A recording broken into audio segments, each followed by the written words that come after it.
Stocks don't look so good, but maybe tomorrow will be better. Let me get my comments working here so I can see what you're up to, at least the people on locals. I can see all of your comments, but the locals' comments come in faster. Boom, boom, boom, boom, boom, boom. Today's show is going to be amazing. Bum, bum, bum, bum, bum, bum. Rum, bum, bum, bum, bum, bum, bum. Good morning, everybody, and welcome to the highlight of human civilization. It's called Coffee with Scott Adams, and you've never had a better time. But if you'd like to raise your experience to levels that nobody can even understand with their tiny, shiny human brains, all you need for that is a cup or a mug or a glass, a tankard, chalice, a stein, a canteen, jug, or flask, a vessel of any kind. Fill it with your favorite liquid. I like coffee. And join me now for the unparalleled pleasure. The dopamine hit of the day, the thing makes everything better. It's called the simultaneous sip, and it happens now. Go.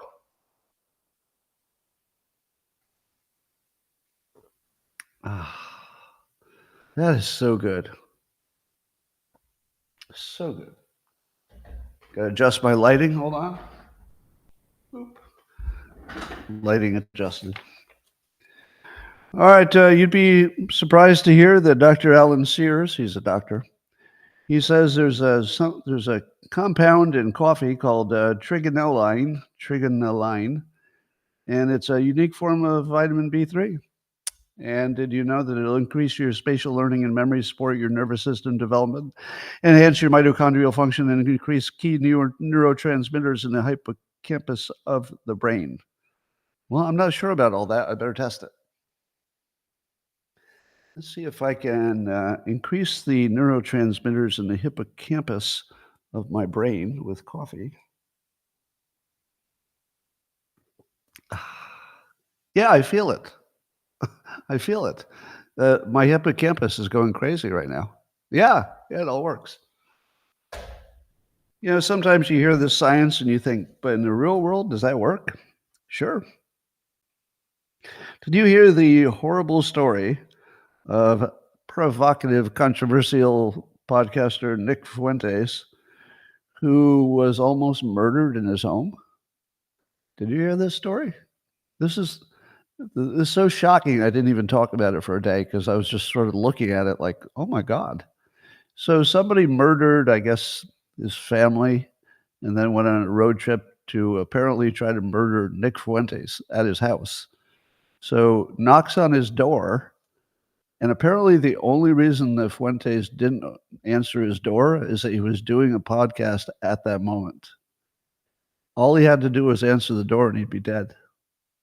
All he had to do was answer his own front door while he was home.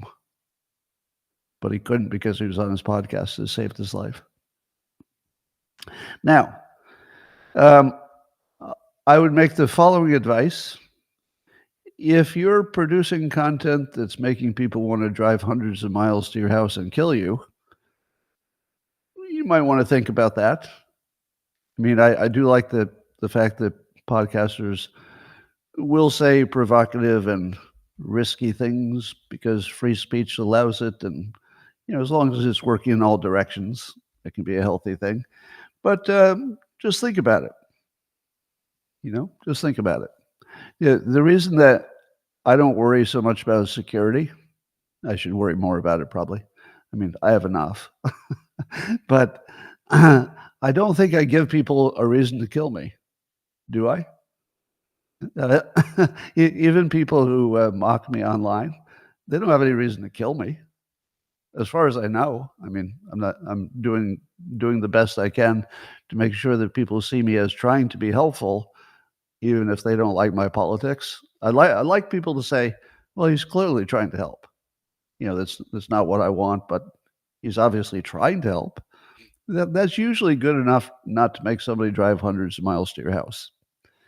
But to be fair, when people are crazy, there's nothing you can do, right? Basically nothing you can do. So that's just a horrible little story. There's a story that I'm having a little bit trouble believing. Oh, I'm going to go further. I'm going to say I don't believe this is true. I think this is fake news.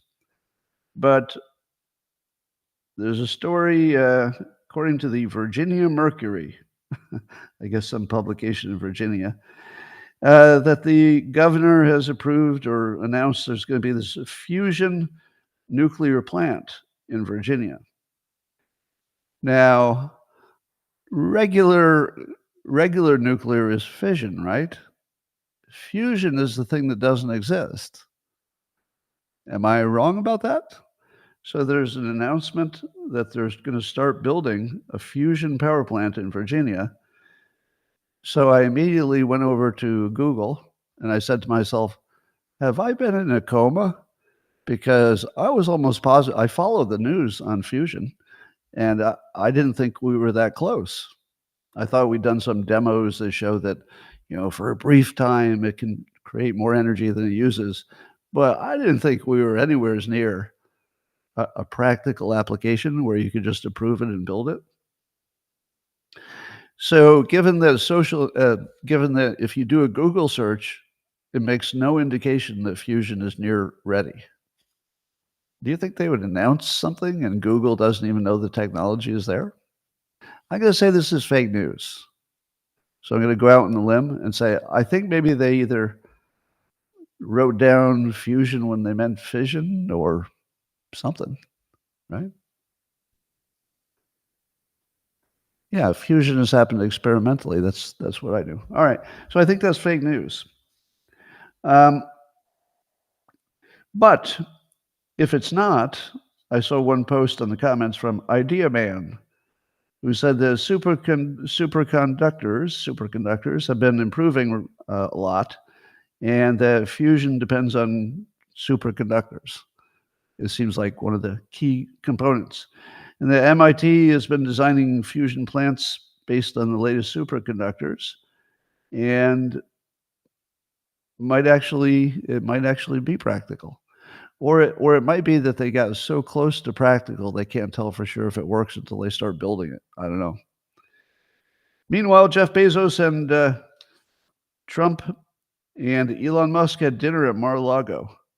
Now, we don't know what happened at that dinner, but it's been confirmed that it had happened. Musk said it was a great conversation. The only thing I have to say about this is how much would you pay to have been at that dinner? If you could have been the fourth person at the dinner and it was Trump, Elon Musk, and Jeff Bezos, what would you pay for that? I'm trying to imagine how much I would pay for that. It's pretty much. It's pretty much. I would pay $20,000. I would pay $20,000 to be the fourth person at that lunch. And the reason is there are very few things that would be a life experience anywhere near that. Just nothing near that. I know. Just the horsepower in those three brains would be just ridiculous. But I do love that Trump is open for business and he's listening to the smartest people in the world. What I worry about is now that we know that Musk is a puppet master of Trump, I'd be afraid that Jeff Bezos tries to sneak in there and become the puppet master. No, the puppet master thing is bullshit, and we'll talk about that some more. There is a report that Biden and Harris both canceled their flight and Christmas plans and rushed back to the White House last night. We haven't heard what that's about, right? We don't know what that's about. So we were left to speculate.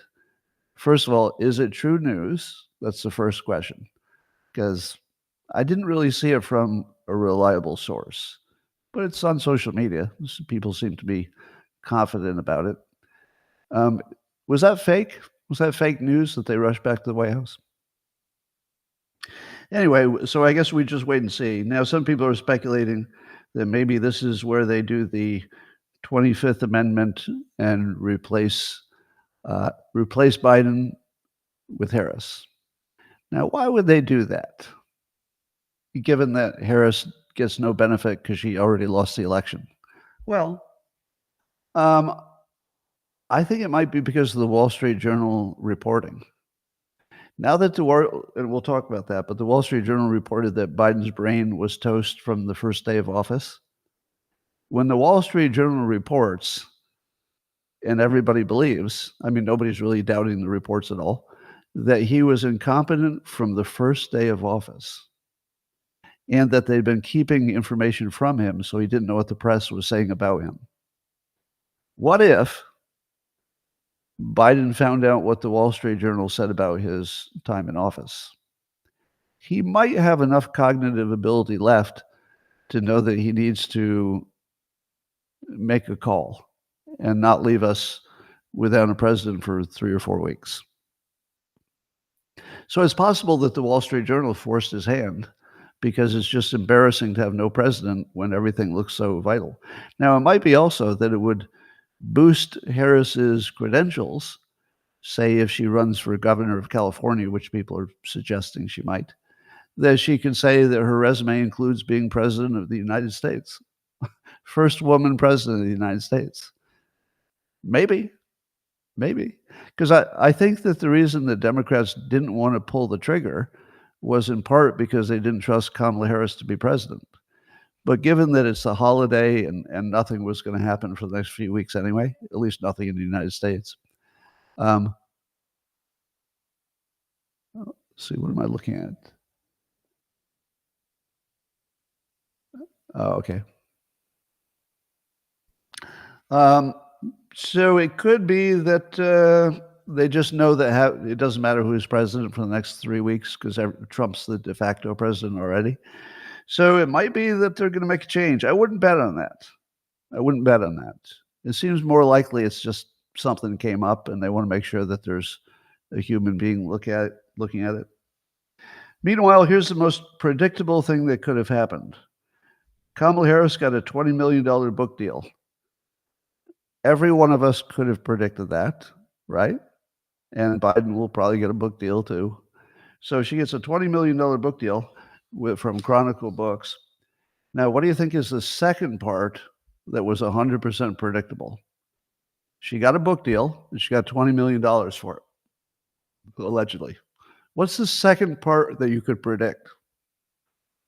You could predict that Christopher Rufo would soon be posting on X that they had discovered massive plagiarism in her book. Now, this one's a tough one because politicians don't write their own books. You know, these are all ghostwritten. And that means that she hired a ghostwriter who plagiarized and probably didn't even read her own book. She probably doesn't even know what's in it. So it's not really, in this case, it's not really a knock on the vice president. It's more of a knock on her hiring of the ghostwriter who apparently is not to be trusted. So they got that going. All right, so the House shutdown, the government shutdown may or may not happen. The first two budget attempts, the 1,500-page one and the 100-page one, both got rejected. Now, the Republicans are voting against the budget, even though it's going down from 1,500 pages to 100 something. Just because there's some Republicans who won't vote for any increase in the deficit. I don't hate that. I don't really hate that there are Republicans who won't vote for anything that increases the debt. In the short term, it just screws up everything. But if you're gonna sort of fall on a principle, that's a pretty good principle, right? So I don't hate the people who voted no on it. It didn't give us a result, so I mean we can't move forward. But if you're looking at it just politically and practically, they probably should have voted for it. But I agree with them in principle. You shouldn't vote for anything that's increasing the debt because it's basically just thievery. It's basically just stealing from voters. When you increase the debt, it makes everybody's money worth less because of inflation. So therefore, it's basically a tax and a massive one. Anyway, so here's what's going on. So Trump said in a Truth post that he wants, if the government is going to close over this issue about the budget not being approved, Trump says, let it happen under Biden, not Trump. Now, Caitlin Collins reposted that. And I love the fact that Trump makes news by saying the most obvious things that everybody's thinking. It's just that he's not supposed to say it out loud. He's not supposed to say out loud that you might as well let it happen under Biden than Trump. Right? You're just supposed to think it. You're not supposed to say it out loud. But the fact that he says it out loud just makes me love him because he's not hiding anything. Oh, yeah, I'd like this to happen under Biden, not me. Oh, well, that's amazingly honest. Yeah. So he doesn't even hide the fact that there's a political difference, and he prefers it just for the political difference. So he just says it. And I just appreciate the transparency. Anyway, so let's see. It looks like the original budget deal that nobody knew what was happening was put together by Schumer, McConnell, Speaker Johnson, and Jeffries. And they put it together without really talking to much of anybody. Now, why would we expect these four people to be experts on budgets? Do we think that any one of those four was looking at the details? Or were they the ones who were most likely to say yes to something that was made entirely by lobbyists and lawyers? No, they're the ones most likely to say yes if the lobbyists wrote the bills, which is presumably what happened. Now, this raises a larger question for me. You know how I always say that you can tell what people are really up to by the design of the system? If the design of a system always gets you one kind of result, and it only lasts, for a minute, then you can say, oh, that wasn't intentional. They changed it as soon as they found out what the design did. But if you have a design of something and it just stays in business, the same design for decades, that's intentional. They know what the design is, they know what it produces, and they like it. That's why it lasts for decades.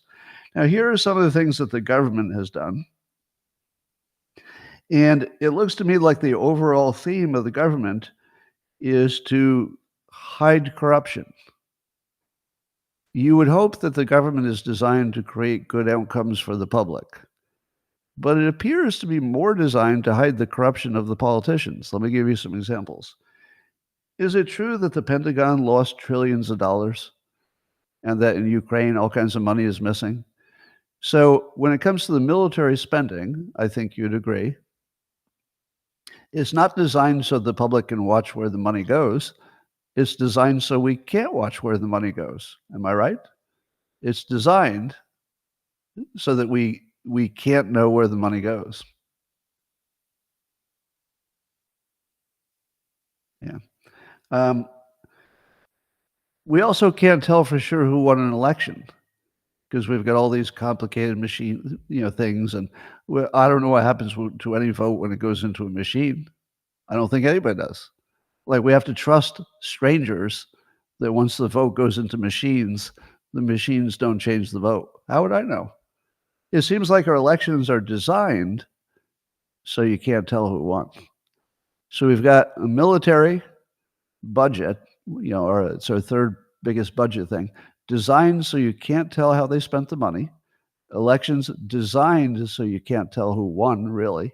We produce a winner, but you don't really know. We don't know what's in our spending bills. So the omnibus, the purpose of it is to make sure you don't know what's in it. The purpose of waiting until it's just before Christmas and you make it 1,500 pages is so nobody will read it. It's designed so you don't know what they're doing. It's designed to hide corruption. How about the fact that we couldn't tell who was running the country in the Biden administration? The Biden administration was designed so you couldn't even tell that the president of the United States was totally declined and unelected people were running America. It was designed so you couldn't tell who was in charge. That's not accidental.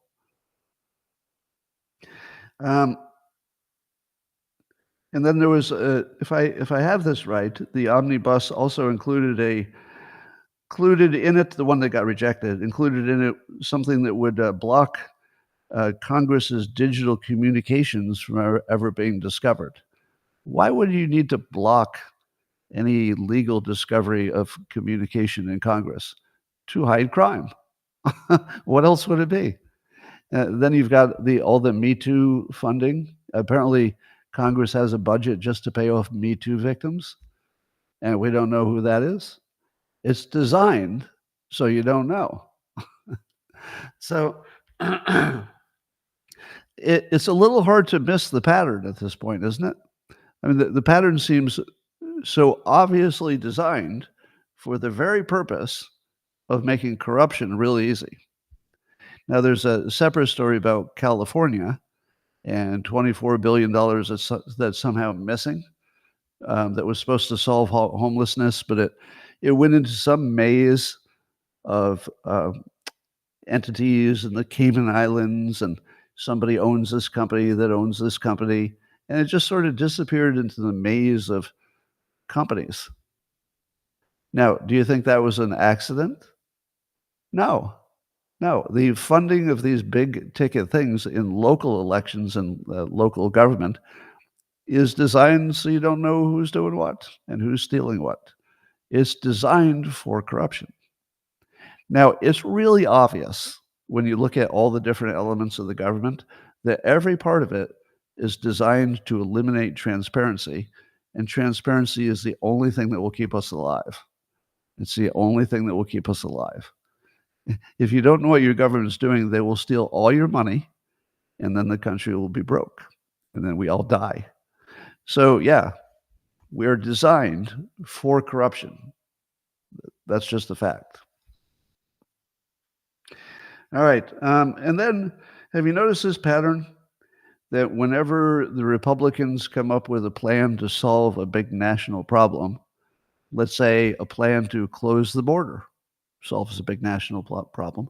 Let's say a plan to reduce the deficit, as in the Doge work.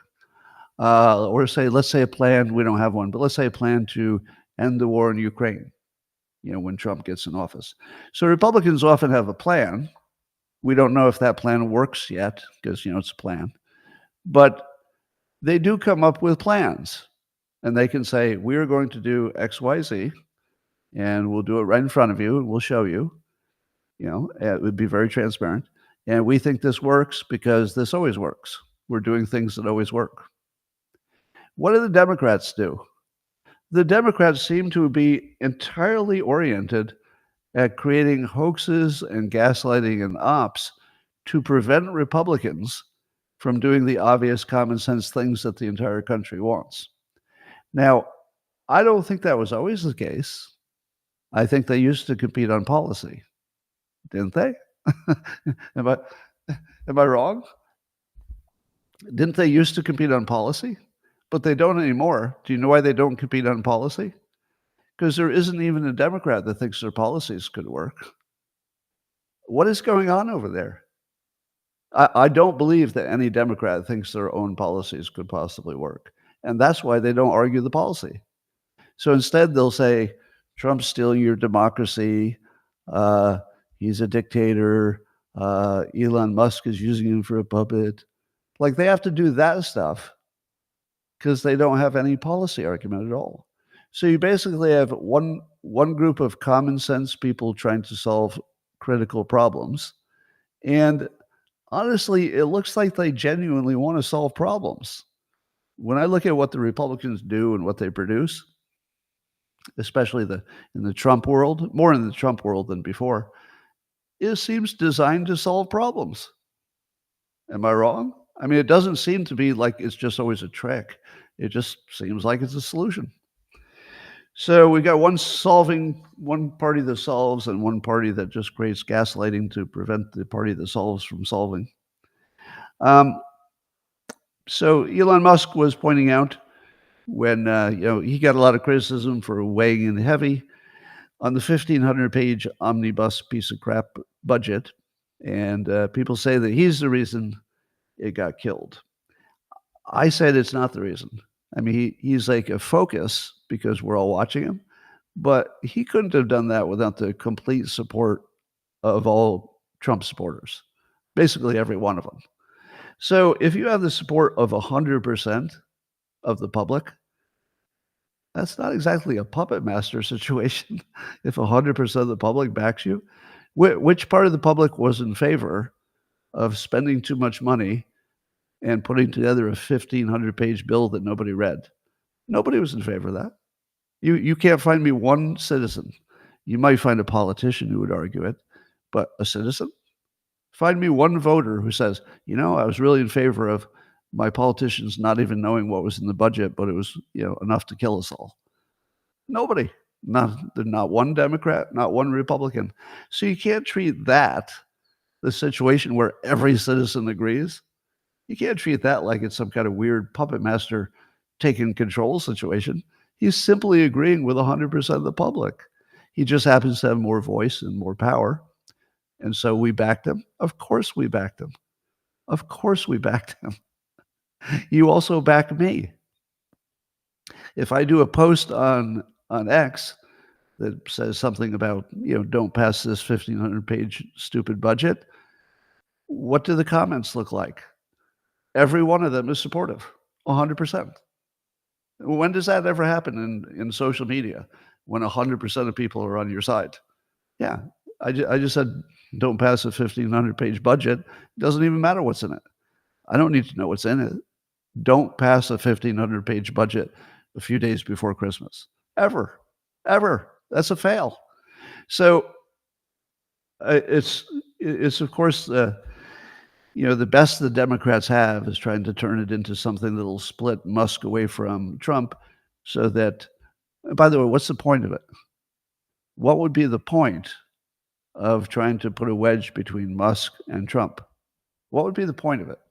The Democrats are trying really hard to do it. What's the point? Does it help the country? How? How does that help the country? It doesn't. It clearly doesn't. If they were even trying to help a little bit, you know what they would do? They'd say, Elon Musk, wow, you do have some skills. We should work with you too. That the Democrats should be competing to see who can get these billionaires more on their side with good policies. But instead, they just have to break up somebody else's relationship. It's like the ugly girl who can't get a date, so she has to sabotage her pretty girlfriend who can. Oh, that guy's bad. You should break up with him because I can't get a date. That's what it feels like. Anyway, so Musk said he's trying to reframe it correctly, and he goes, he's talking about the rejection of the 1,500-page version of the budget. He said, this shows how much your voice matters, talking to the people. And having a president like Trump means that your voice is finally heard. This is the right model, and we should keep reinforcing it. Trump is a populist, and he is very connected to the public. Musk is also a populist. I mean, in effect, I don't think he would describe himself that way, but in effect, because the common sense stuff tends to be pretty popular. So, yes, we have an amazing situation right now where a citizen who has just a few people following him on social media can get the person who's a little bit bigger to repost them, and that can get the person a little bit bigger to repost them. And then when the people who have 1 million followers have reposted them, you can pretty much guarantee that people like Elon Musk are going to see it because they follow the big accounts. And if they think the idea is good, they have a direct line to the White House. So what we've created is an unofficial direct line where good ideas bubble up in a very natural way. Everybody has an incentive. If I see somebody with a smaller account who has a good idea, I'm incentivized to repost it, because if I repost a good idea, that reflects well on me, right? So just for selfish reasons, I will boost a smaller account. Like I'm not thinking of it entirely so selfishly. I'm often thinking of it as, oh, here's somebody who needs a boost because they have good ideas. If you have one good idea, you probably get a boost. even if I haven't seen your other ideas. But one idea is good enough to get a boost. Meanwhile, Mike Cernovich is going hard at Republican Chip Roy. He was one of the ones who said no on the second version of the continued resolution that got down to 100 pages. And to give me an update, by the way, there's a vote going on, I think, right now on what they call the third version of the continued resolution budget. So if we get a result on that, just shout it out in the comments. But anyway, here are some of the things Mike Cernovich says we should know about Chip Roy. He was a George Floyd worshiper. Now, I looked at some of the old posts that Chip Roy had about that topic, and he was very much in the George Floyd is a saint kind of a mode, almost like a Democrat, weirdly. A worshiper is, hyperbole, but he was very much in he bought the full Democrat narrative about Floyd. The cop is a murderer, Floyd was an angel.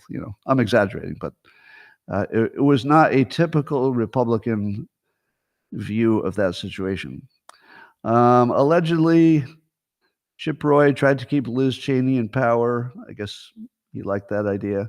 And he worked to remove this is Cerno, saying he worked to remove Texas AG Ken Paxton, who Republicans seem to like a lot. He's quite effective, Ken Paxton is. So these are just things that wouldn't have been a big problem for Chip Roy at the moment, except that he went in the wrong direction on a vote. So Cernovich decided to shine some light on him. And I never mind that. Like whenever I see transparency breaking out, this is actually something you should know about this particular leader. These are three somewhat odious points of view he had, at least odious from the political rights point of view. So, it's worth knowing. Is that a reason to vote him out? I don't know. I mean, he's not my representative. I don't have an opinion on whether he should be voted out. But do I have an opinion that the voters should know where he stood on these issues? Yes. So this is a good service by Cernovich so that we know what's happening. Did you know that the fact checkers are saying that Musk was spreading disinformation about the bill, the 1,500-page bill that got rejected? And here are some of the examples that came from, I think, The Hill was writing on this.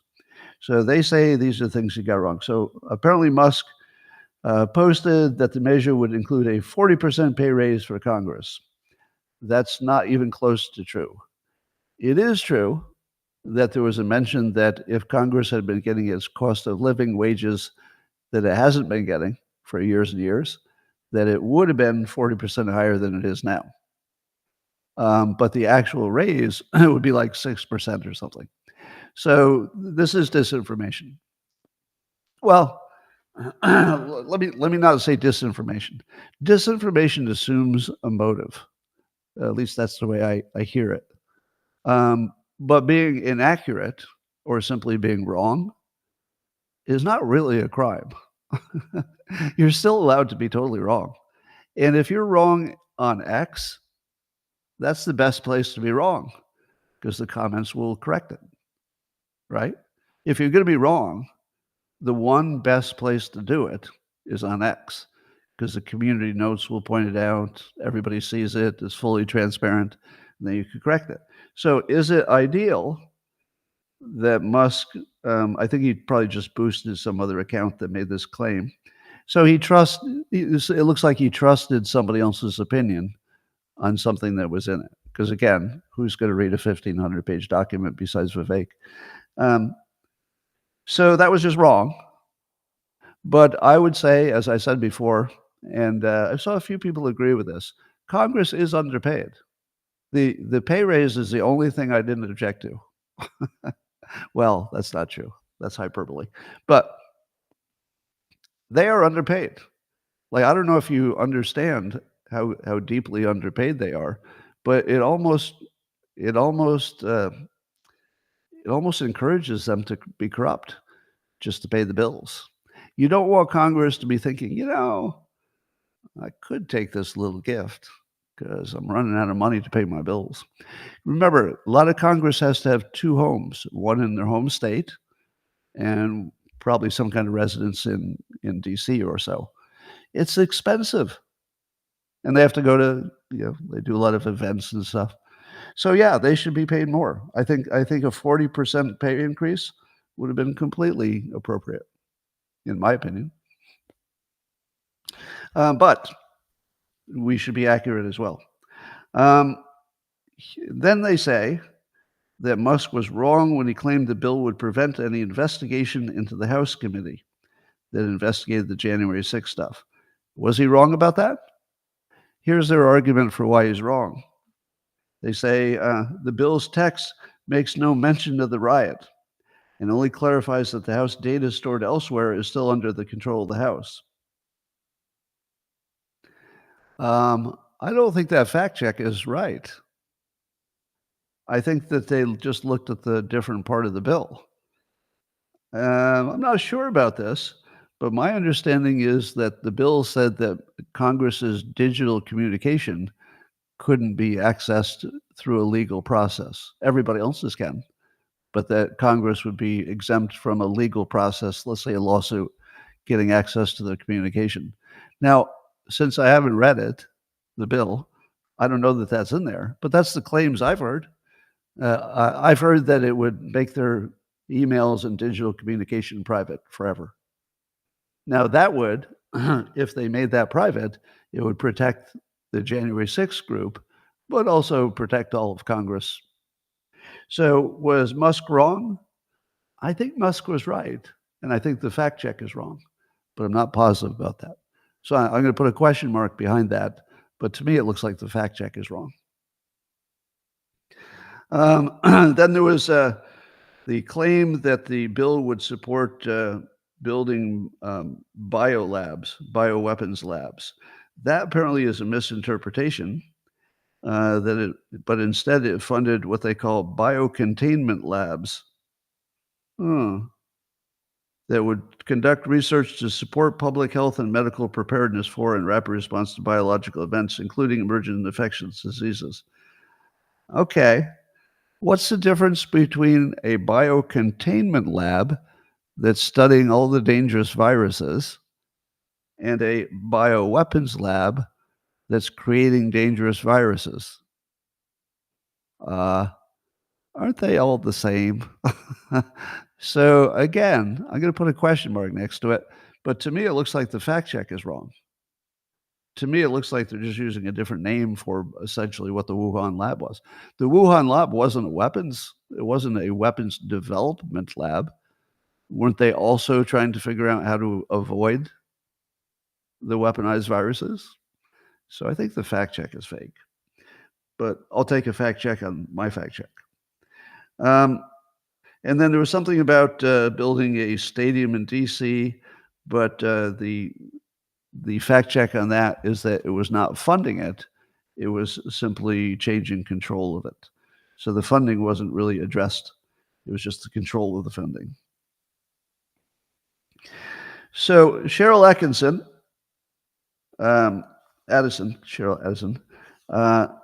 had a funny story about her experience of a previous shutdown. So I'm just going to read what she said on X.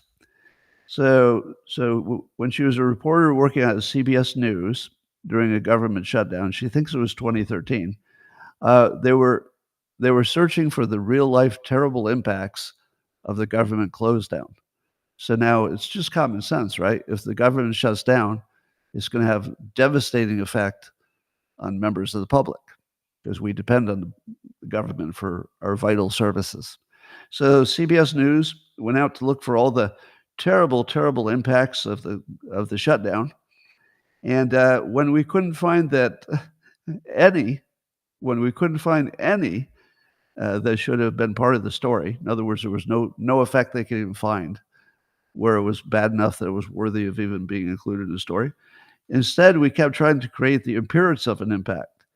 So when they didn't find an impact, instead of saying, well, we looked, didn't find any impact, they decided to write the article as if there was an impact. She says, Well, this part you can judge for yourself. It wasn't really trying to be dishonest. It was, in my retrospective view, because the general editorial idea for the story was to show how bad the Republican shutdown was for ordinary Americans, and the answer simply couldn't be that it wasn't. Do you call that not dishonest? I don't know. Seems to me if you start with a narrative and you do everything you can do to prove it, and then you find out that you can't prove it, and then you write the story anyway, that feels dishonest to me. I don't I don't know how you define dishonest, but as described, it looks a little dishonest. But here's the more nuanced view of it. If you haven't had experience in the corporate world, this won't make sense. In the corporate context, when you're wearing your nice clothes and going to your cubicle job and you've got a boss and all that, you will accept as honest enough a lot of sketchy stuff.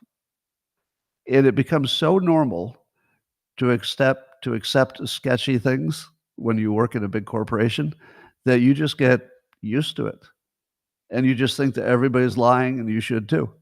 And that all it is a big persuasion game, and honesty doesn't have much to do with the corporate world. Now that's why Dilbert was even created, because when I was in the corporate world, I realized everybody was lying about everything all the time.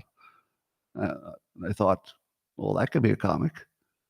So when we look from the outside with our pure judgments and we say, Cheryl, how could you possibly have been part of this thing where the narrative was driving the story instead of the facts? How could you possibly be part of that?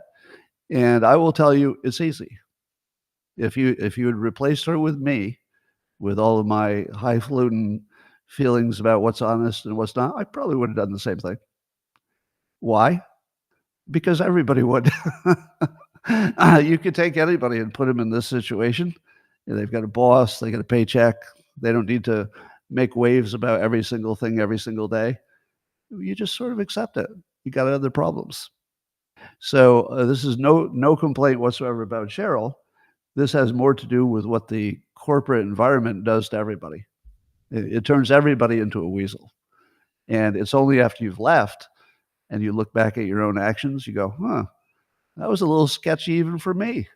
Like that doesn't even match my own standard for honesty. But it didn't seem so weird at the time. So you enter this world where doing sketchy things doesn't even seem sketchy. It just seems like what everybody's doing. Anyway, speaking of Elon Musk, he announced that he's going to fund moderate candidates, he calls them, in far left districts, quote, so that the country can get rid of those who don't represent them.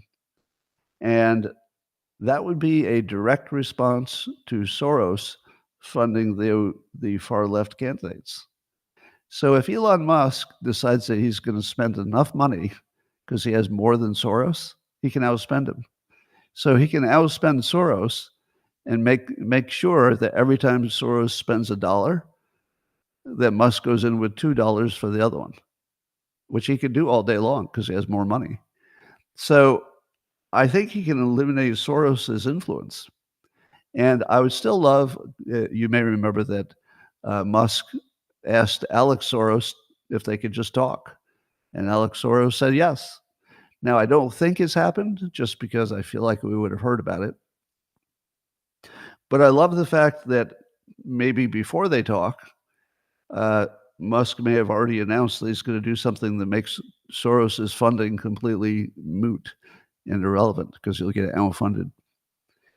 So that's cool. Speaking of Elon Musk news, he's also saying that something called the AfD party in Germany is their only hope. Now, the AfD party is the right-leaning party. How do you think an American publication describes the right-leaning party in Germany? Do you think they say, oh, they're basically just like MAGA, pretty popular? Yeah, I can see why Elon Musk would back them because they're strong on immigration. And yeah, it makes sense, because immigration looks like it's going to destroy the country. I don't know for sure, but probably they back nuclear power. Maybe the other parties don't. You know, so I can see why Elon would back them. So what does the mainstream press say about that? Well, it says that the party is anti-immigration. Now, is that the way you say it? Anti-immigration? No, that's what fucking assholes say. Nobody's anti-immigration. That's not even a thing. Nobody's anti-immigration. People are definitely on different sides about how tight to be, who to let in, and why, but nobody's anti. So the first thing is they're signaling that they're, illegitimate press by saying anti-immigration. Then here's the second part. They're saying that this AfD party in Germany has, quote, historical connections to Nazi-era rhetoric. What? That's like saying that the Democrats were the founders of the KKK, which, by the way, somebody says on social media every frickin' day, and it drives me crazy. No, I'm not going to judge the Democrats by something that long dead people did. If they're not doing it today, and they're clearly not backing the KKK today, would it be fair to say, I'm going to describe the Democrat Party. The Democrat Party is the party that has historical connections to the KKK. And there's nothing else you need to know. Would that be news? Well, it's true, but it's completely opposite of what reality is, which is the Democrats are very anti-KKK, obviously. So when I read the news saying that this party has historical connections to Nazi-era rhetoric and Elon Musk is maybe some kind of a Nazi because he supports them, I don't know the truth, but I'll tell you what it leads me to think. It leads me to think that this party might be the only thing that can save Germany. I'm not terribly worried that they're all going to become Nazis, because if the only thing you could say is they have some historical connection to bad rhetoric, historical connection. Come on, that's all you got? Now, to be fair, if there's more to this story and that party does worse things than I know, I would like to know that. Maybe I will revise my opinion. But if your summary of the party for how bad they are is anti-immigration, which is bullshit, and historical connections to bad talking, that's all you got? Those are your top two lines in criticizing that party? I'm not in favor of them. So somebody's going to say Adams is supporting the Nazi party. I don't know anything about him. I'm not supporting him. I'm just saying the reporting is strongly screaming that maybe they're not so bad. That's what the reporting is telling me. That's not my opinion. So, of course, Pelosi is on the bandwagon calling Trump a puppet of Musk. And, of course, all they're doing is gaslighting when Republicans are trying to solve a problem. But poor David Axelrod, one of the last smart advisors on the Democrat side, I like following him because he keeps saying things that are close to just common sense, but he can't get any Democrats to agree with him. He's trying as hard as he can to get the Democrats to act like a proper political party, with reasonable opinions and stuff. Poor guy. Anyway, he said, quote, not sure about this speculation about Trump tiring of Musk and shunning him. So he's basically telling the Democrats that their main messaging is just not a good idea. And it's not. It's dumb. Yeah, he's one of the few ones who feel comfortable. But he must feel the absurdity level of going from... So the Democrats instantly pivoted from Trump is a dictator, strongman, Nazi personality who must control everything all the time. And then immediately he became under the control of one person, Elon Musk. Now, of course, that didn't happen. Of course, Trump's in charge. And of course, he's one of the most confident people in the world. Here's where I think the reportedly considering separating each individual bill to vote on instead of a big one. So it looks like the vote today may have hit a breaking point where they need to break it into separate bills. That's a good idea if they can make that work. So So did Trump really turn from the strongman insurrectionist Hitler into a puppet of Musk? The level of absurdity in that gaslighting is one that Axelrod just didn't want to be part of, apparently. He's like, I'm not so sure this is a good idea because it just looks stupid. Just looks stupid. Now, I can't speak for what Trump is thinking, but I can say with some confidence that there's one thing that the Democrats probably don't understand, because I think they believe their own narratives. And one of their narratives is that Trump is insecure. He's insecure. What? If there's one thing I'm completely certain of, he's not insecure.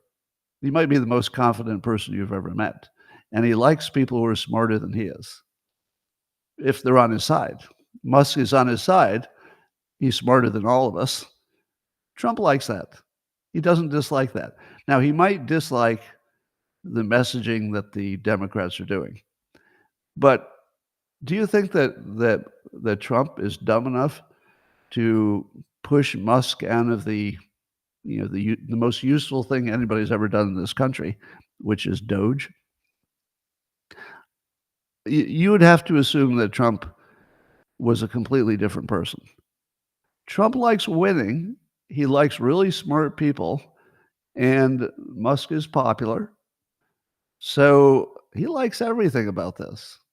And I think the Democrat messaging is really just another sign that they don't have anything. They have nothing to offer the American people.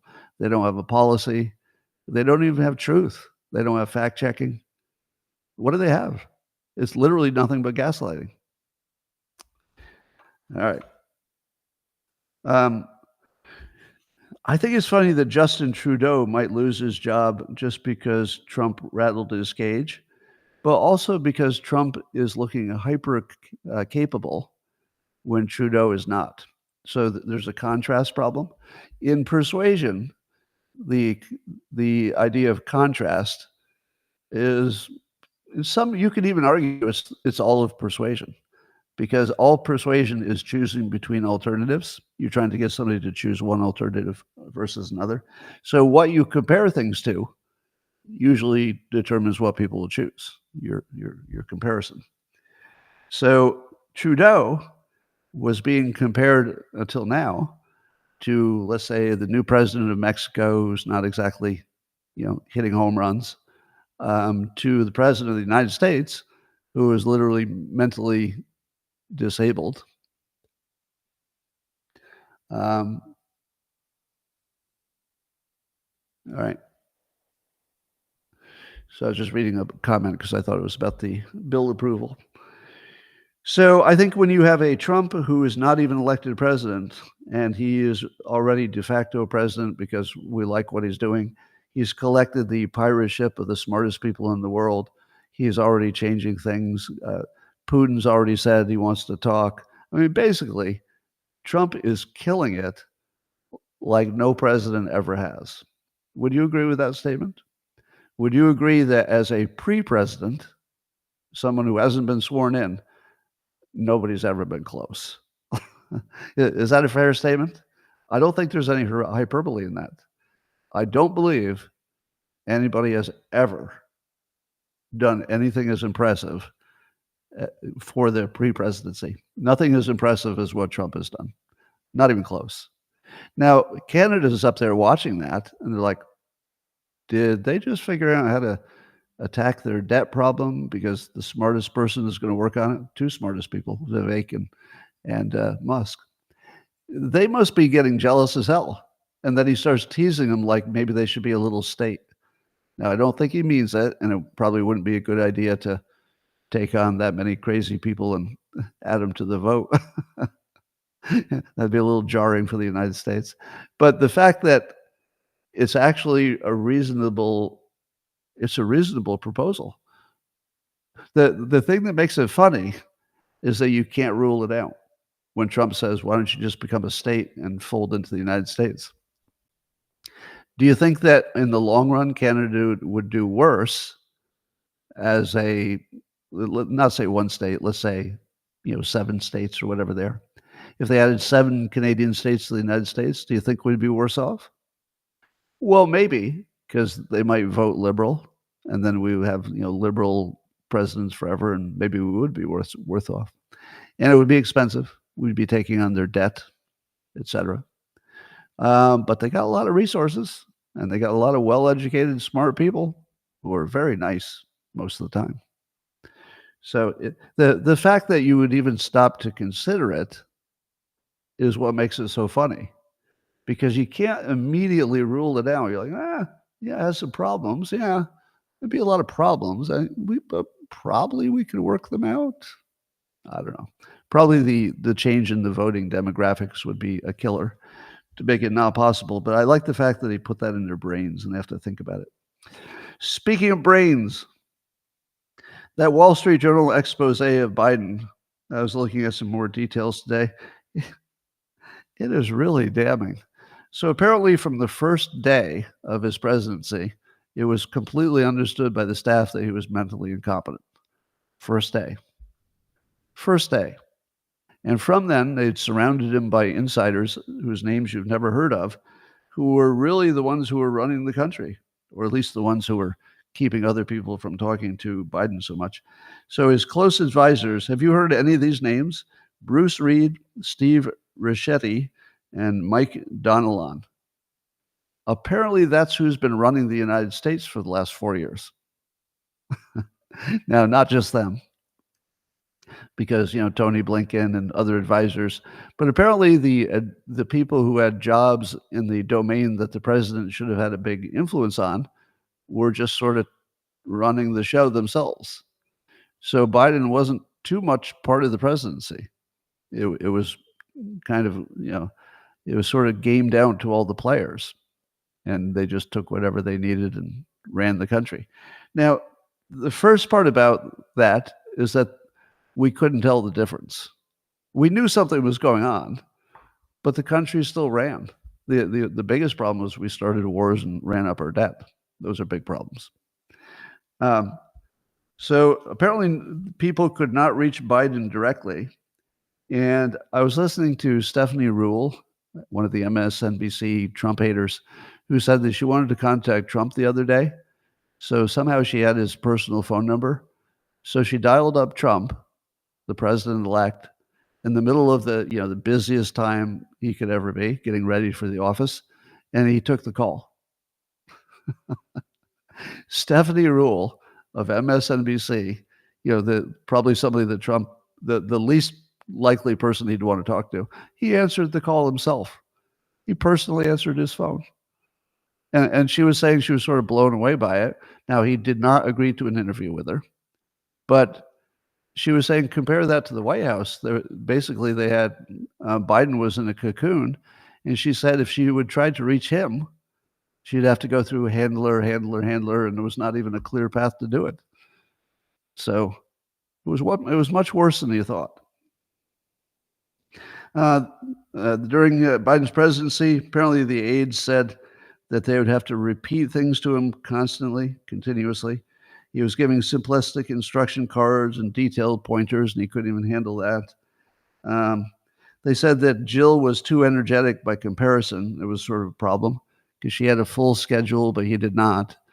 So it was kind of, showing that a capable person could be doing a lot more. And apparently, this is the funny part. The staff was supposed to put together news clips for him, which is typical. The president always gets news clips. But they had to leave out any negative stories about the president.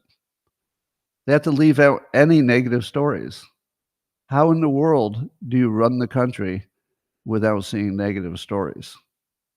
They removed the only guardrail they had. They had one guardrail. We're watching. And they made sure that the president didn't know we were watching. So he kept thinking he was nailing it. They were probably saying like, oh, Mr. President, you're nailing it. Here's another pile of great press from MSNBC and CNN. The Atlantic is really, really big on you today. Good news, Mr. President. Yeah. So It makes me wonder if he is aware of the Wall Street Journal story. It'd be hard to miss it. And maybe that's what they're talking about at the White House today. So, I'm gonna say this because you've been following me long enough. You know that in 2019, can you back me up on this in the comments in case there are new people here? Can you back me up that as a public figure who was talking about the news and politics all the time, that in 2019, during the election for 2020, I was telling you often that Biden was not capable of doing the first term?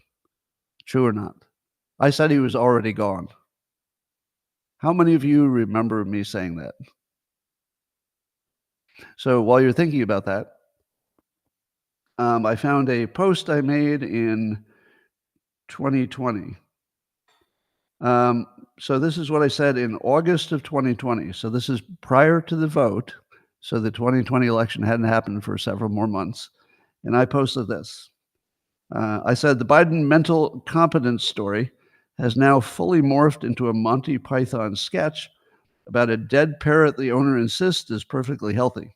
I can't even listen to people claiming Biden is perfectly fine without hearing a British accent. Now, I said as clearly as I possibly could, he's as gone as the dead parrot. Not in the future.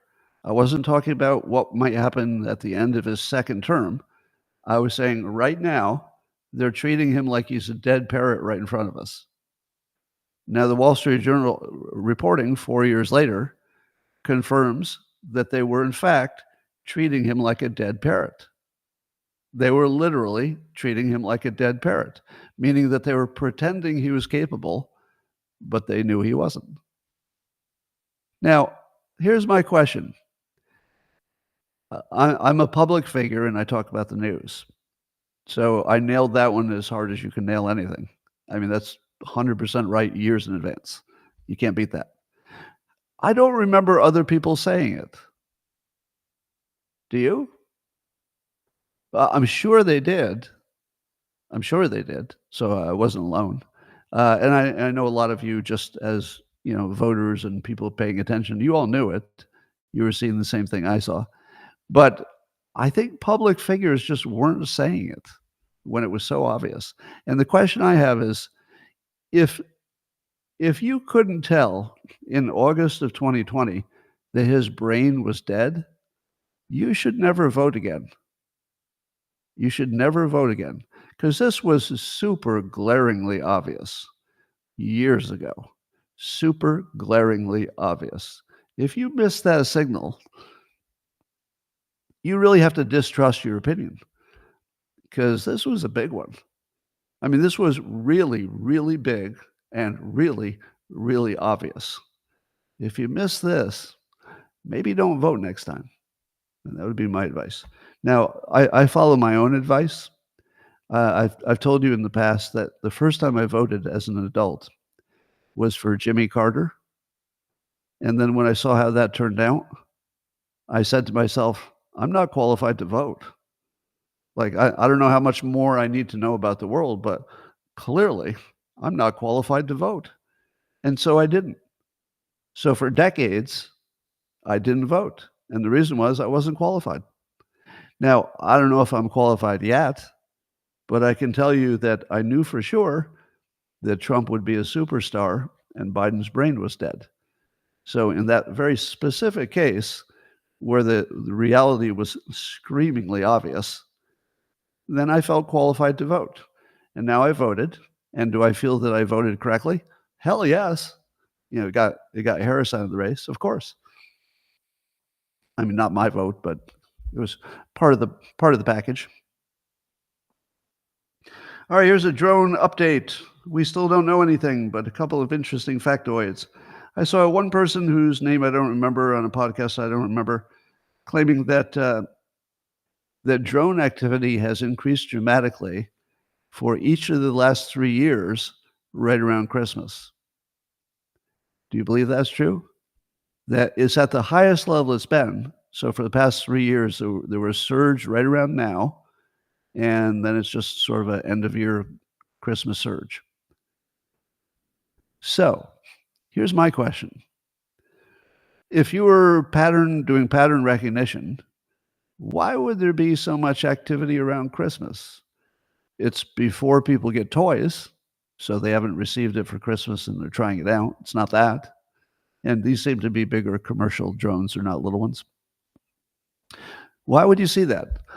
Well, I don't know. But I'm going to give you the Dilbert filter on why you might see more drone activities in the past 3 years toward the end of the calendar year. All right. So this is the corporate filter. How does a corporate do budgeting? Corporation does budgeting this way. Toward the end of the year, they ask you how much of your budget you spent. If you spent half of your budget, your boss says, excellent. Next year, that's how much you'll get. Half of the budget you had last year. Nobody wants to get half of the budget they had last year, even if they only spent that much, because they were too slow. So what do they do instead? They rush to spend as much as they can toward the end of the year, so they fully spent their budget, so they can ask for that and a little bit more, a little bump. I'll take everything I had last year, because you see I spent it, and I'll need 10% more next year. That's how everybody does budgeting in a corporation.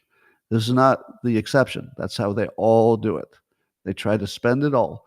I have been personally involved where my boss put the order out, can you wildly spend whatever money you have left in your budget so that I don't get my budget cut next year? Literally, we were told that directly. Spend wildly, make sure you spend it all. He did not say only buy things which are, critical to the company. That was not the goal. The goal was spending. The goal was not success. Now, now, everybody who's worked in a corporation can back me on that, right? There might be a few companies that don't do that, but they'd be exceptions. You spend all of your budget before the year end. So, what else do we know about the world recently? We know that in the past 3 years, drones have become the weapon of choice in Ukraine, and we all know that drones are the future of warfare. 3 years ago, what should have been happening is the U.S. should have been secretly, at least some of it secretly, spinning up massive manufacturing capability for drones. And not the little hobby drones. I'm talking about the real fighting drones, big ones. So, in theory, 3 years ago, the people who had the budget to create their new drones should have said, oh shit, let's do something before the end of the year. So at the end of the year, they might be saying, hey, everybody who funded us to build these drones, we're going to do a big demonstration toward the end of the year to justify the money we've spent so far, and also, importantly, spend a bunch more at the end of the year to do the demonstration. And then justify your budget, and maybe you get a contract for more building. So it's possible that what you're seeing is vendors doing end-of-year demonstrations, which would naturally be much bigger each of the 3 years that we've been here, because they would have been building capacity that whole time. And it makes sense to be at the end of the year. So it has nothing to do with Christmas and everything to do with the end of a fiscal year. Just a hypothesis. It's just a hypothesis. I wouldn't bet on it. I wouldn't place any giant bet that I'm right. But if you want to look for something that's not exotic, like, Chinese drones or, aliens, if you want something not exotic, it's just a budget thing. It might be just that. Wouldn't bet on it, though. Apparently, according to Ars Technica, there's a drone ban in the skies of a part of New Jersey. And I think what they're trying to do is legally ban all the drones in one of the problem areas, so that if anything's flying once they're all legally banned, you would know that they're either illegal or alien, which I guess would be illegal. Are aliens illegal if they come from space? I don't know how that works. So this is smart. You know when they should have done this? A long time ago. So 2 weeks ago, when everybody was talking about what's all these drones?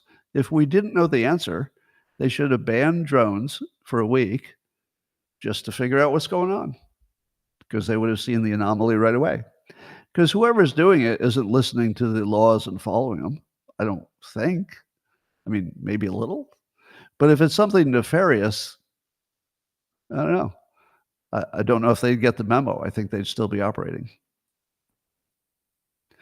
Yeah, drone activity is at its highest since drones were invented, because that's how it works. All right, so that's the smarter way to say what I just said about the vendors building capacity and building more. If it's a new technology, it's like it's the beginning of the iPhone, and somebody said, wait a minute, every year at Christmas, there are more iPhones, because that's how it works. It's the beginning of the extended cycle of iPhones. Of course, there's more every year. Same with drones. It could be just that. It could really just be there are more of them and nothing else. Anyway, maybe we'll find out with that temporary flight restriction. Here's some fake news that's slightly real. The CBO says that Trump's tariffs would slash deficits by trillions. Does that sound like true news?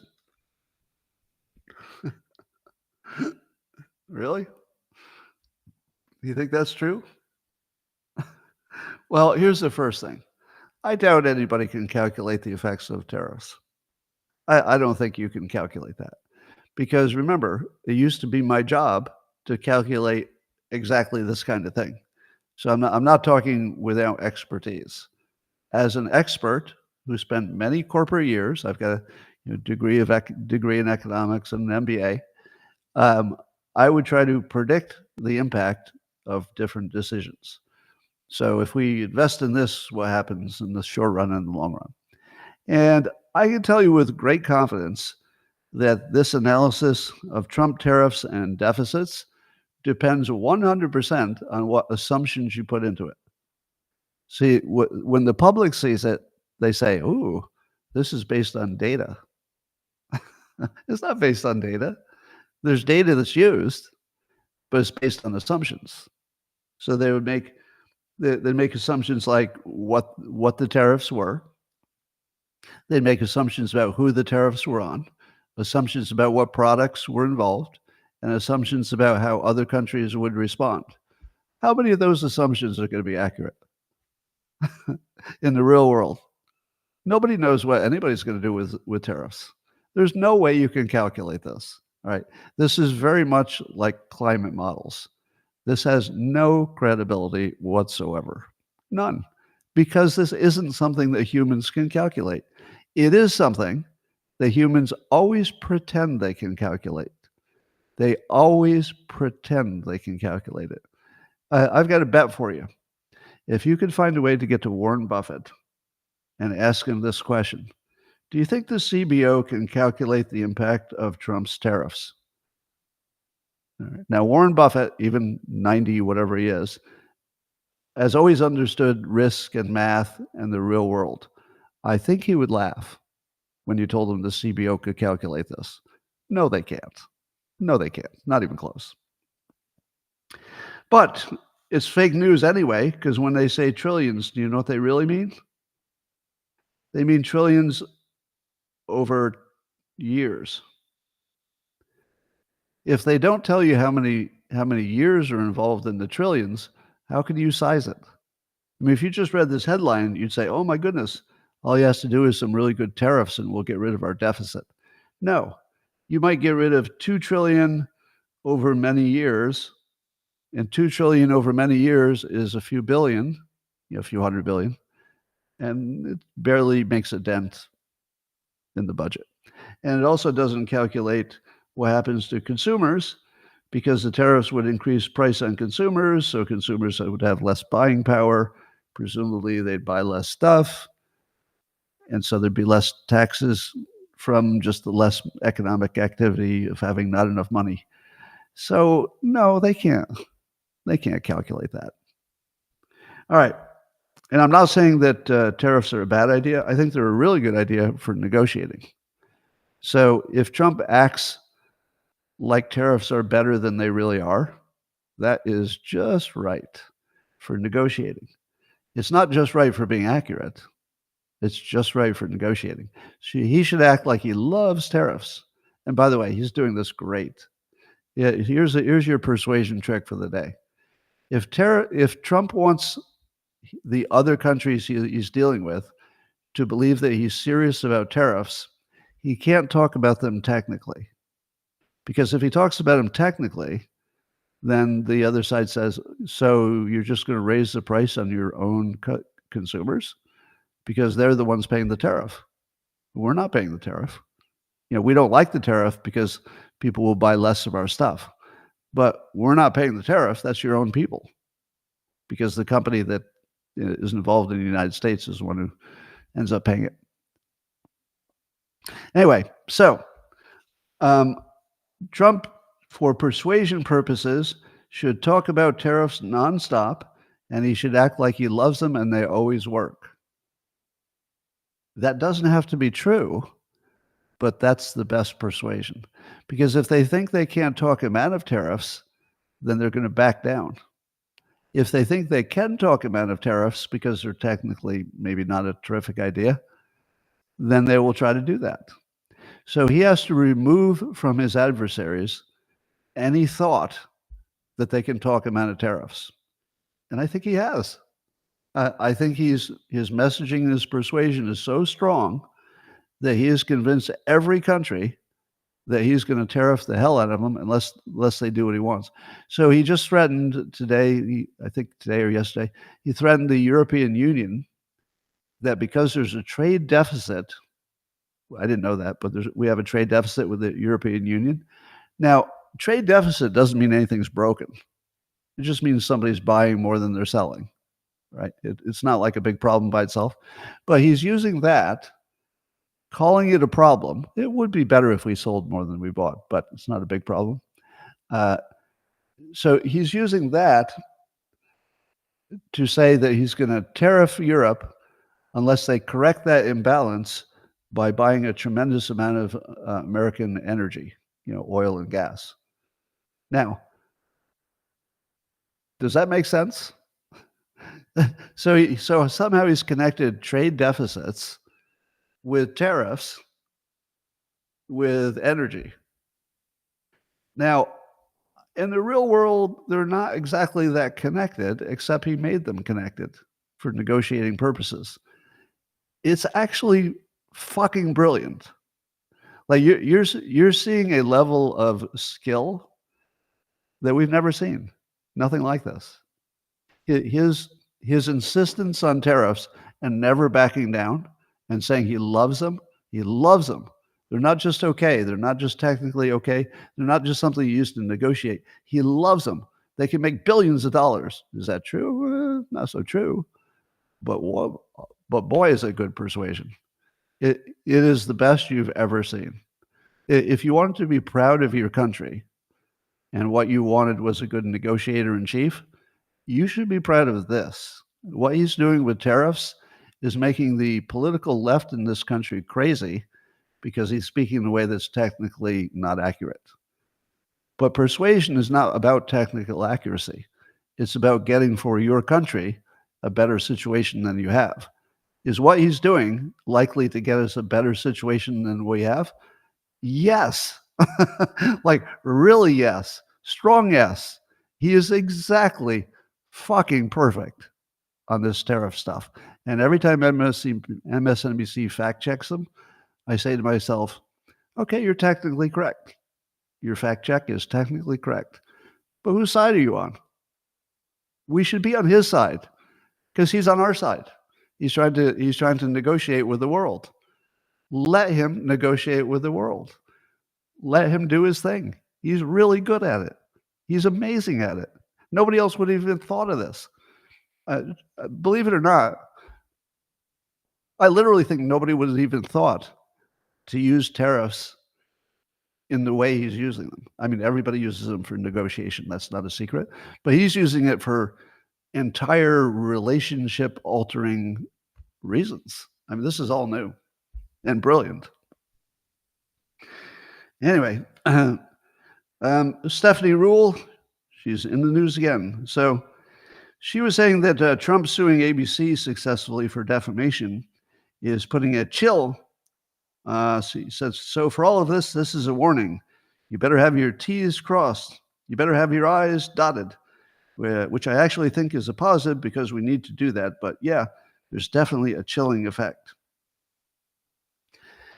Here's what I can't tell if they don't know or they're saying this intentionally. ABC didn't get sued because they were inaccurate. You all know that, right? Nobody gets sued for being wrong. You couldn't do anything if you got sued for being wrong. I'm wrong all the time. How many times have you seen me wrong this week? Being wrong shouldn't be a reason for defamation or lawsuits. When I'm wrong and somebody can show me I'm wrong, I immediately correct it. I go, oh, I didn't mean to be wrong. And even though the correction doesn't go the way I like politically, still going to do it because correction's a correction. We should do it. So I'm not sure that the media has gotten the right lesson. The right lesson is don't run an op. When George Stephanopoulos was calling Trump a found liable for rape, I think that's the phrase he was using, he was running an op. That was a Democrat op. It was intended to mislead the audience for political gain. That's defamation. You lose that one. But if you just say Trump said X, but he didn't say X, but there was just some reason that you were fooled into thinking he said X, he doesn't sue for that. I don't think he's ever sued for somebody who just made a mistake. And if he did, he wouldn't have any chance of winning. So it's kind of convenient that the press is going to interpret this as something that will prevent them from doing their jobs. Anyway. Apparently, according to Rasmussen, 50% of likely U.S. voters rate Trump as doing a good or excellent job in picking people for his administration. 50% is really good when you're, president in our current system. Getting over 35% on anything political, it gets hard after 35 because 35 is your base. But to get beyond your hard base of 35% all the way to 50, that means you're actually doing a good job, and it's evident to people who are independents as well as on the right. So I think you only get to 50% from the independents. The Democrats are going to still say it's a terrible nightmare. All right, I don't know if you've. All right, a few more things. Scientists found a way to write a skill into your brain non-invasively. So the way you learn things today is you do them or you go to school or you practice or whatever. But now they use a machine that can basically send a pattern directly into your brain and teach you something that you never practiced and never learned. Now, I think the article is a little bit hyperbolic about how practical this is and how you can do it. But the suggestion is that they can use brain imaging and neurofeedback to implant, or as they call sculpt, brain activity toward a desired pattern. That's scary. So yes, you can reprogram a human brain mechanically, or at least we have the beginnings of the suggestion that might be a thing. So it's not commercial. I don't know if you knew that Nissan, the car company, has decided to pull back on their DEI policies after what they called a productive conversations with activist Robbie Starbuck. Now, how much do I love the fact that there's a Robbie Starbuck in the world? Here's somebody who just said, this DEI stuff can't stand, and he's going to put himself out there to see what he can do to stop it. And so far, his ability to deal productively with big companies, which is never easy, and also to get them to change what they're doing is really impressive. Really impressive. Now, the threat is that he will put them on blast on social media. Now, I'm one of the people who always boosts his posts when they're anti-DEI. So this is, again, how the system works. So we have a system where there's somebody who wants to be an activist and wants to solve this big national problem, DEI. He wants to do the work, but how can he do it? Like, it's just one person. But this one person has an account on X. It's a smaller account than mine, but because I follow it, and when there's something good in the anti-DEI world, I love boosting it, as well as other people who boost what I boost. So when he says to a big company, you're going to get a lot of bad attention if you don't back off on this terrible DEI stuff, that's I don't want to call it a threat. That's a negotiation with power. So he can come in as just a citizen. He has nothing more than the power of a citizen. And because of X, he can make a giant corporation roll over and beg for mercy. Now, that's too much hyperbole. He can get them to do what they probably wanted to do anyway. I believe a lot of these companies are looking for a way out, because surely at the executive level, they understand DEI is killing them. Of course they know that, but they don't know how to get out of it. So when he comes in and says, I'm going to put you out of business, basically, because the reaction would be quite severe. Or you can take this conversation, he doesn't say this, but sort of conceptually, or you could take this conversation as your fake because. I've taught you that in persuasion, there's a thing called a fake because. It's the reason that you give, because it sounds good, but it's not the real reason.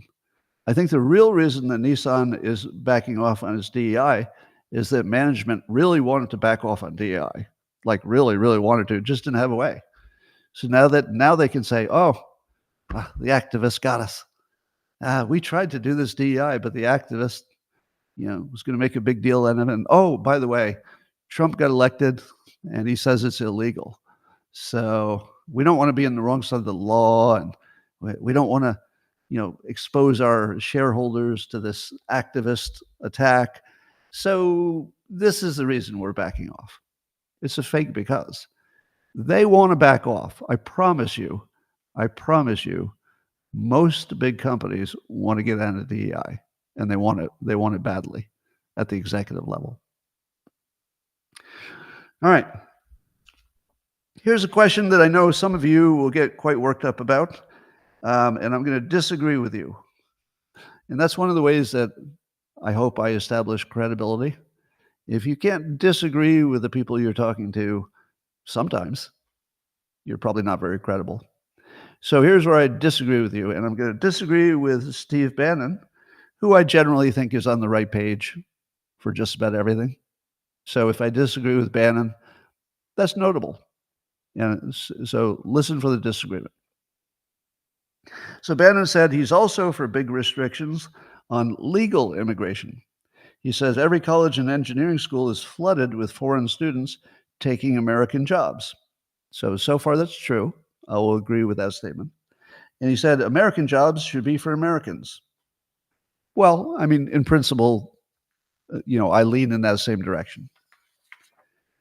But here's my take. I'm going to give you one sentence to argue against Steve Bannon's. Now, remember, Steve Bannon is very engaged in this topic. I believe he probably knows more background about the specifics of people being trained here and then staying here than I do. I'm going to give you one sentence, and then I'm going to completely win this argument. You ready? One sentence. Whoever has the most engineers wins. That's it. So if we're training people in American colleges to become American doctors, that might be a bad idea, because doctors actually don't make a lot of money anymore because there are enough doctors. So if they're going to school in America to become, DEI directors, I think maybe we should ship them back after they get their degree. Thanks for coming.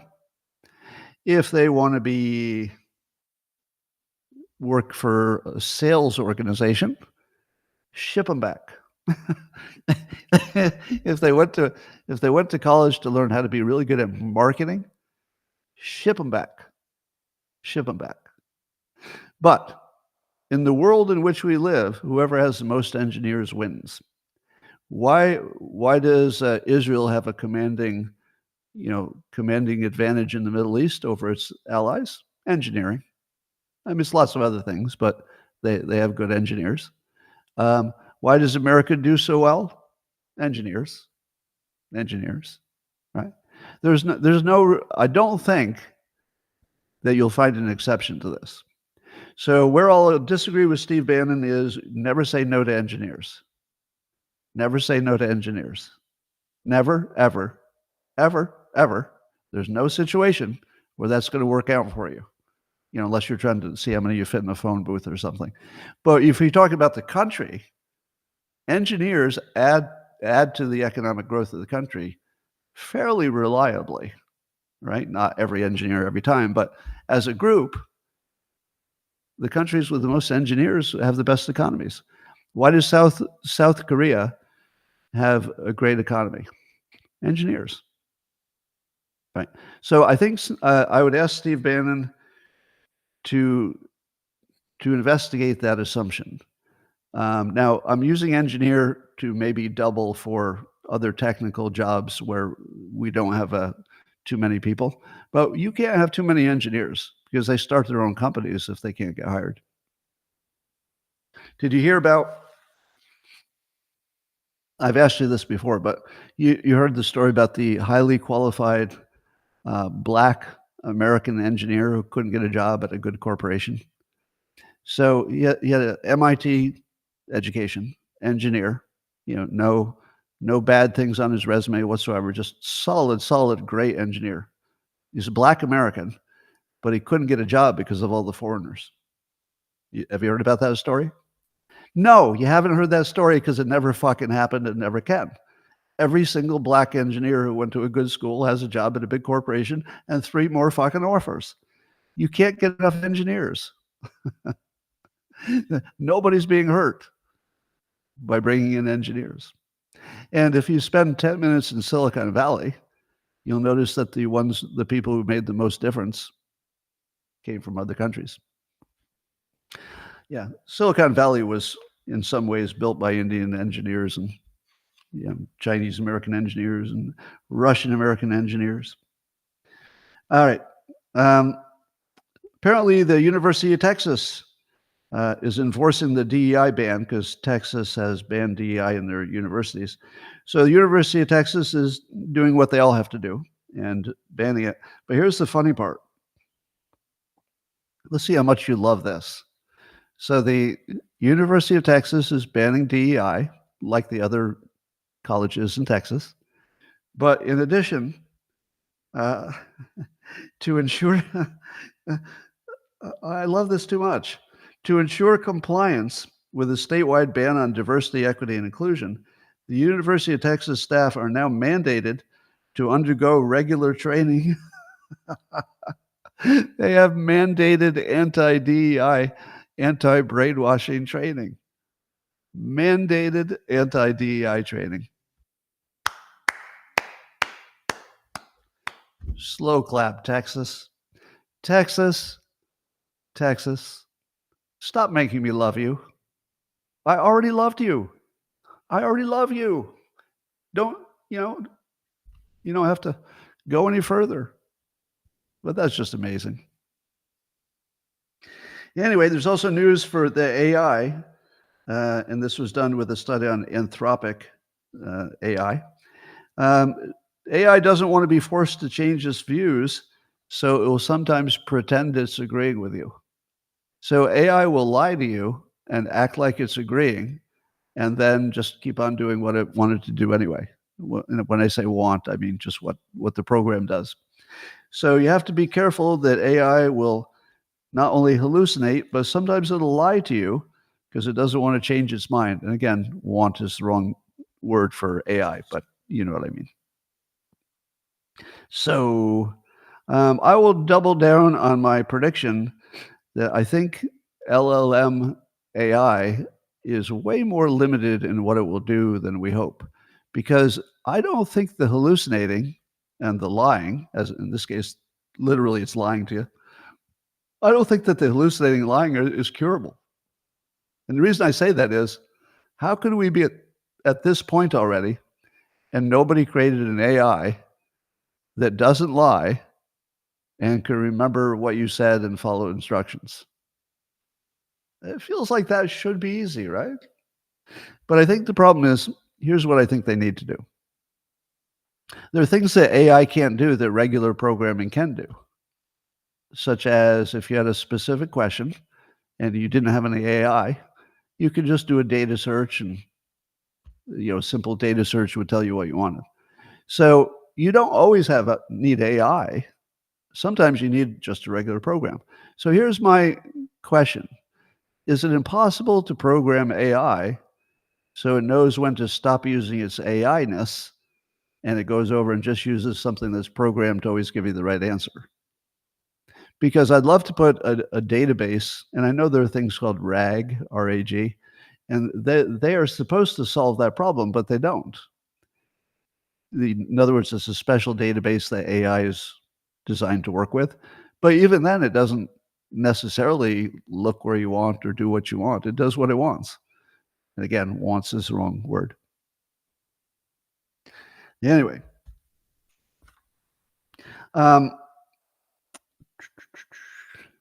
so I'm seeing a severely racist comment in the comments there, which is quite unwelcome.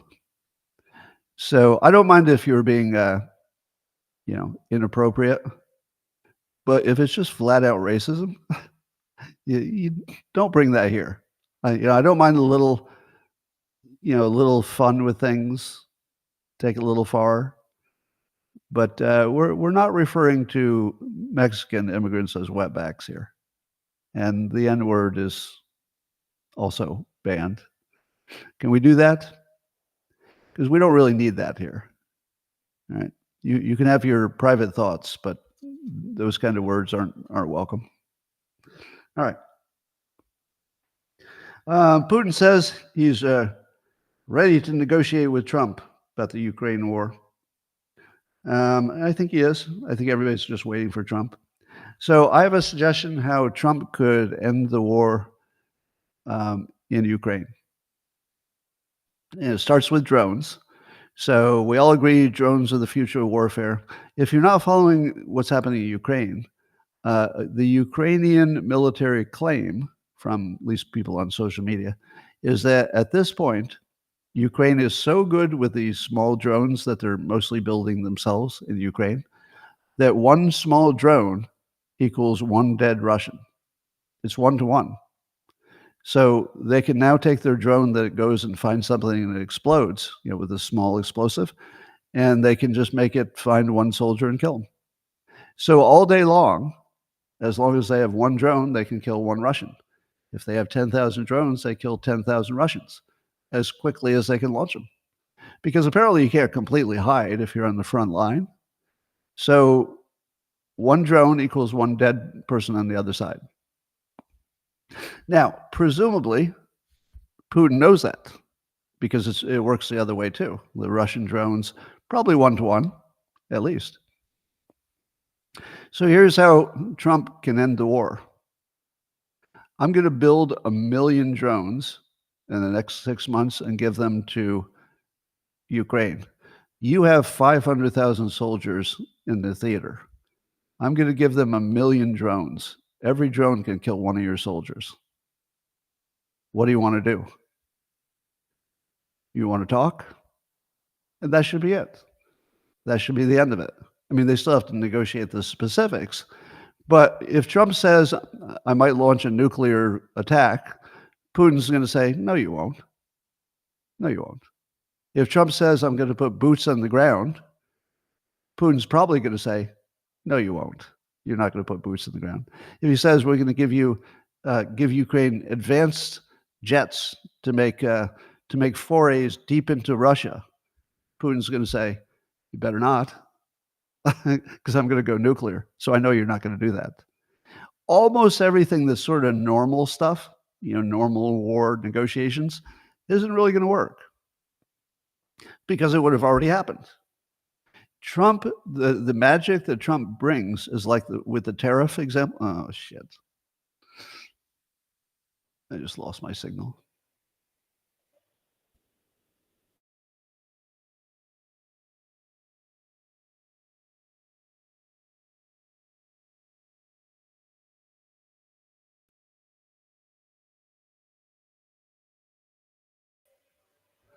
Hey, did you miss me?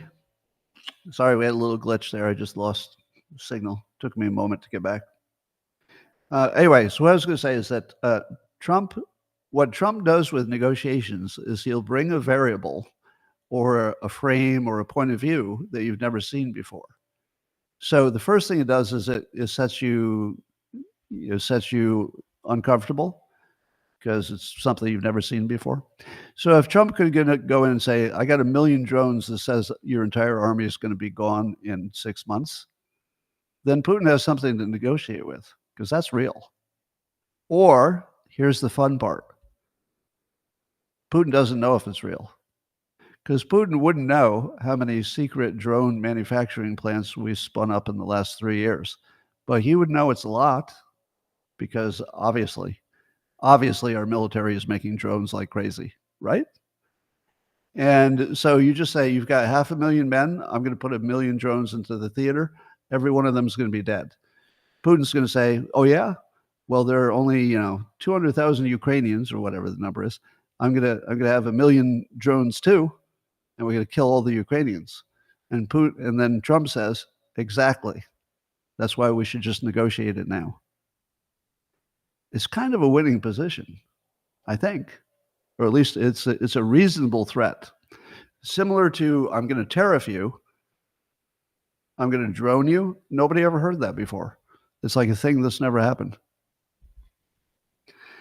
Anyway, MSNBC says they're going to reduce maybe the pay of Joy Reid and, Stephanie Ruhle 3 times in the news today, according to the New York Post. And I'm going to report their salaries. So you know that Rachel Maddow, her salary was cut from $30 million a year to $25 million a year, but you probably still thought, that's a lot of money. How is she worth that much? So I kind of thought that her co-hosts or other hosts on the network would be somewhere in the same range. But Joy Reid makes $3 million a year, and they're looking to cut it. And Stephanie Ruhle makes $2 million a year, and they want to cut it. Now it makes a little bit more sense why Joy Reid is still on the air. She's not very highly paid, so she's affordable. It might be partly that. Anyway, I would like to point out that there are probably quite a few podcasters at this point who make more than these hosts. So if these hosts, let's say they get cut back to $2 million a year, how many podcasters make more than $2 million a year? Now, I don't know the answer. I'm not one of them.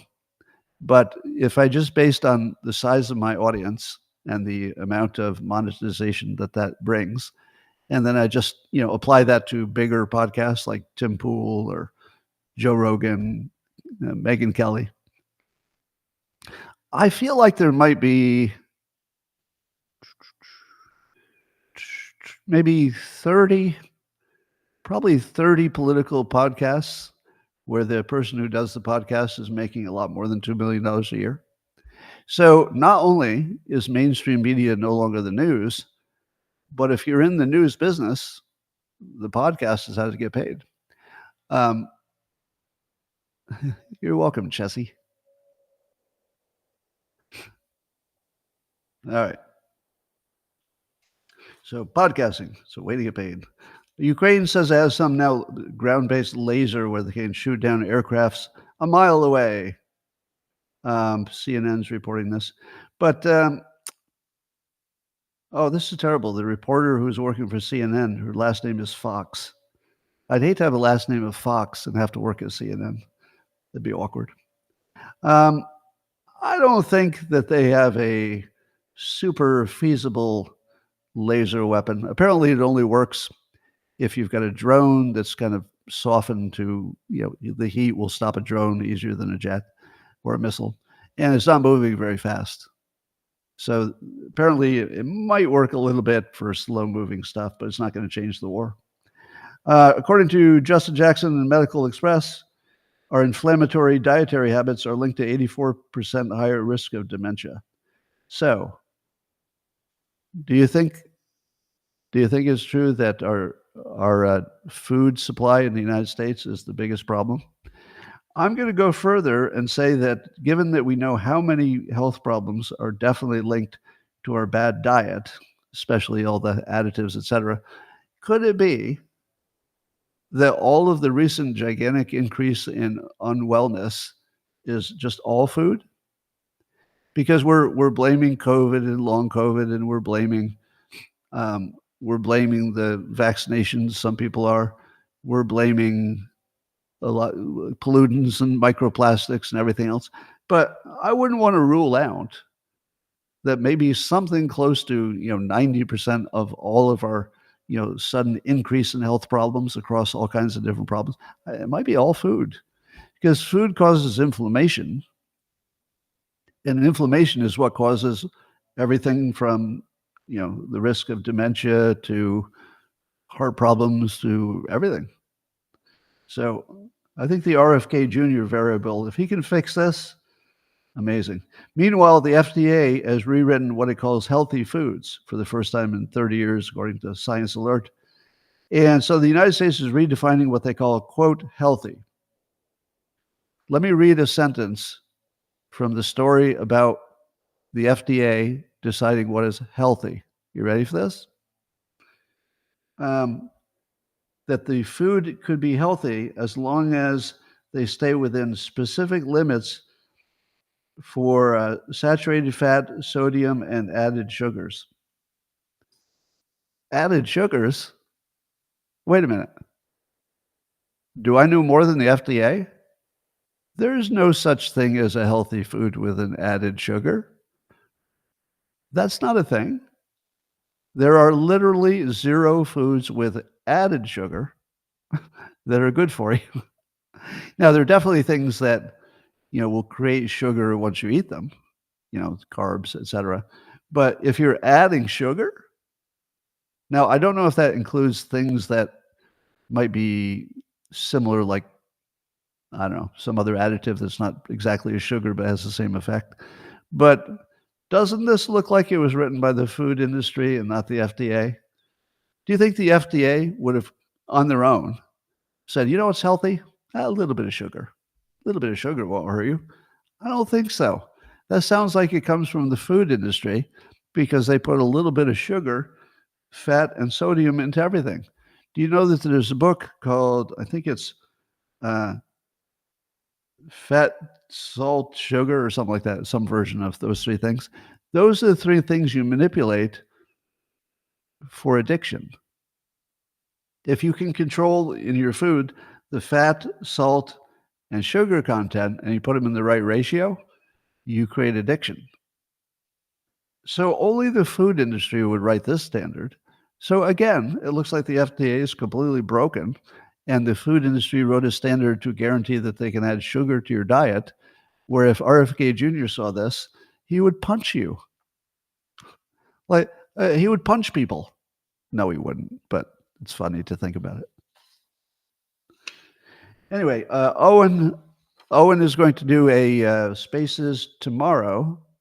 So after tomorrow's show, look for the Spaces with Owen, in which he will chat with people who watch the show and anybody else if they want to follow up on any details on the stuff. So Owen Gregorian, look for him tomorrow after the live stream. That's all I got for you now. I'm going to talk to the locals people privately because they're awesome. Thanks for joining, and I will see you tomorrow. Locals, I'm coming at you hard.